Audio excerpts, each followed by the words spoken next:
In late January 2019, a chain message with the subject, "Why does Trump want this wall so badly?" began to spread through inboxes, on social media, and on Reddit. The answer, according to an anonymous author, was that the steel slats Trump wants to use are manufactured in the U.S. by a steel mill co-owned by a Russian-Israeli billionaire named Roman Abramovich. Why does Trump want this wall so badly?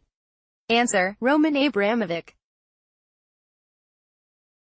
The steel slats Trump wants to use for his wall of shame are manufactured in the U.S. by a steel mill co-owned by a Russian-Israeli billionaire named Roman Abramovich. No surprise, Abramovich is close friends with Trump and Putin. Trump chose 480 square feet steel rails for his newest design, because Abramovich's mills are the only ones capable of producing them. This also explains why Trump put a tariff on steel from other countries. He eliminated any and all competition, guaranteeing Abramovich the contract. The wall is not about security.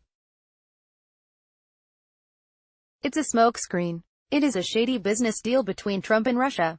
It is about money. When Trump is involved, it is always about money. He's lining his pockets, and the pockets of our enemies, while selling out hardworking Americans in our country. It just cannot be any clearer. These 3 paragraphs blended factual statements about Abramovich with unverified assertions to create a narrative at odds with reality. For this narrative to be true, each of the following statements would need to be true. U.S. President Donald Trump specifically indicated he wanted to build his border wall using 480 square foot steel rails. Abramovich owns the only mill in the United States capable of producing 480 square foot steel rails, thereby guaranteeing Abramovich the contract for the wall. Donald Trump is friends with Roman Abramovich. It is true that Abramovich is a well-connected Russian oligarch with some ties to the Trump family, and it is true that Abramovich owns the only mill in the United States capable of producing 480-foot steel rails, a product touted for its utility in the train industry. However, President Trump, who has changed his view multiple times on what his wall should look like, has not once made 480-foot steel rails an immutable part of that plan. This conspiracy theory hinges primarily on that final false assertion. Who is Roman Abramovich, and is he close with President Trump? Roman Abramovich is a Russian-Israeli billionaire who, among other things, owns the Chelsea Premier League football club and is also the largest shareholder of the multinational, Russian-based steel company Evraz. After being granted Israeli citizenship in May 2018, Abramovich became the world's richest Israeli. He is identified as a Russian oligarch based on his closeness to the Russian regime and net worth, and appears on a U.S. Treasury list produced as part of sanctions legislation President Trump reluctantly signed into law. Abramovich's presence on this list does not necessarily mean he is subject to U.S. sanctions, though. Abramovich is friendly with the Trump family, mainly through his wife, Dasha Zhukova. In 2014, Ivanka Trump and Jared Kushner spent 4 days in Russia at the invitation of Zhukova, where they sat at the same table along with a few other people during a high-powered fundraising dinner for Moscow's Jewish Museum, according to Bloomberg.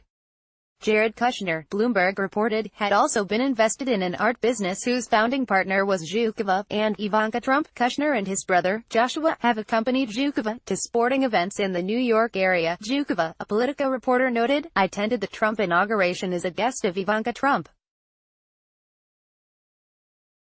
Abramovich's steel background has inspired past speculation about possible quid pro quos between the Trump administration and Russia, and it is likely that this current Abramovich border wall theory rests on the speculation caused by Abramovich's factual involvement in the Keystone XL pipeline. On the 24th of January 2017, just days into his presidency, President Trump signed 2 executive orders. The first order reversed President Obama's decision to revoke a permit for the Keystone XL pipeline, and the second order mandated that, to the maximum extent permitted by law, the pipeline be made with steel produced in The United States, Evraz had already produced 40% of the steel for the existing sections of Keystone XL, the climate-focused Desmog blog reported, and Terry Cunha, a spokesperson for TransCanada, which is behind Keystone XL project, acknowledged to Desmog that Evraz stood to benefit if construction resumed on the pipeline. Critics argued that the language in the "manufactured in the USA" executive order left significant room for Evraz to be the likely supplier of steel for Keystone XL should the project ever overcome its current legal hurdles, as Evraz operates 3 steel mills in the United States. What does any of this have to do with the border wall? Those friendly relations, Abramovich's influence over the global steel market, and previous Trump administration legislation beneficial to the oligarch's interests created a strong factual base on which to build a flimsy fictional narrative. There is no question that any form of a border wall, regardless of design, will involve large quantities of steel which could theoretically be produced by a US-based, Evraz-owned steel mill. But the supposed "smoking gun" link in support of the notion that the steel it will have to produce by Evraz is that President Trump's latest wall machination supposedly requires the use of 480 square feet steel rails, which we interpret to mean 480-foot-long steel rails, as the latter is actually a real commodity. Such a requirement would certainly be provocative, as it does appear that one Evraz-owned steel mill in Colorado is the only such facility within the United States capable of producing that length of rail. The train industry is quite interested in these super long rail lengths, as they reduce the amount of welding required for track construction or repairs. In November 2006, the Denver Post reported on Evraz's acquisition of the Colorado-based Rocky Mountain Steel Company, stating that it would become the only American facility to produce those 480-foot-length rail sections. Portland-based Oregon Steel Mills Inc., owner of Rocky Mountain Steel Mills in Pueblo, Colorado, announced it has agreed to be acquired by Russian steelmaker Evraz Group SA. The mill announced last week that it is considering building a new rail mill, which would be the first in the nation capable of making rails up to 480 feet long. The only problem? We have not identified a single instance of President Trump stating a requirement that the border wall use 480-foot-length steel rails, nor have we found any rationale for why such a length would be efficacious in border wall construction.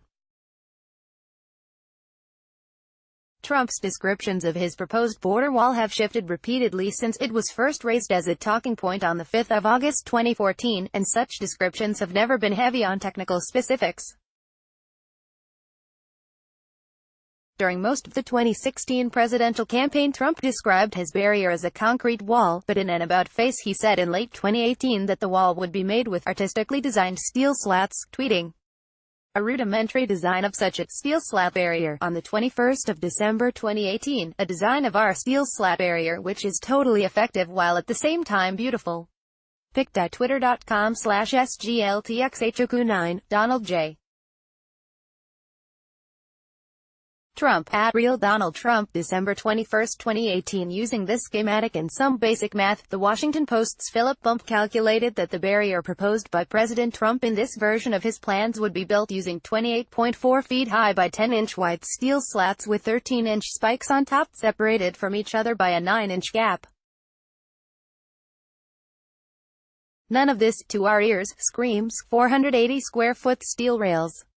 The notion that Trump and Abramovich are corruptly colluding to provide a massive contract for a Russian-based steel company via Steel Southern border wall, whose existence, let alone design, has yet to be approved in Congress, appears to be unfounded speculation rooted in a manufacturing requirement for the wall that Trump never actually stated.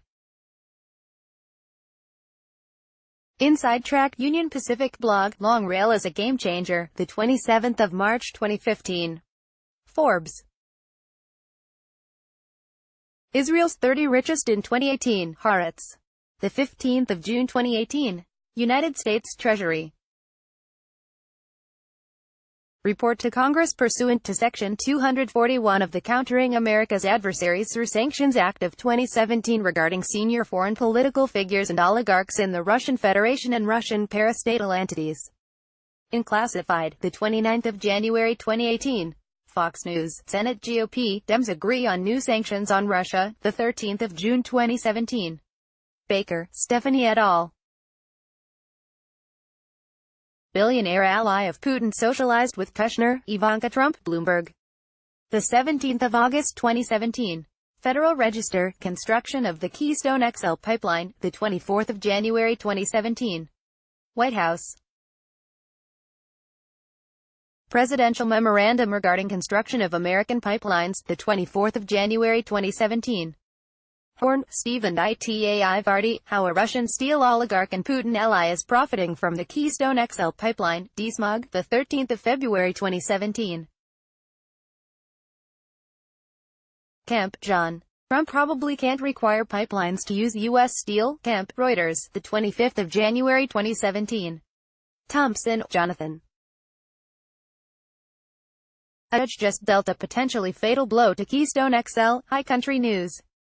The 15th of November 2018. Hubbard, Russell, to boost safety, Union Pacific using super-long rail lengths to replace worn track, Omaha World Herald, the 30th of June 2015. Dunn, Julie. Parent of Pueblo Steel Mill sold to Russian firm, Denver Post, the 20th of November 2006. Nixon, Ron, and Linda Chu.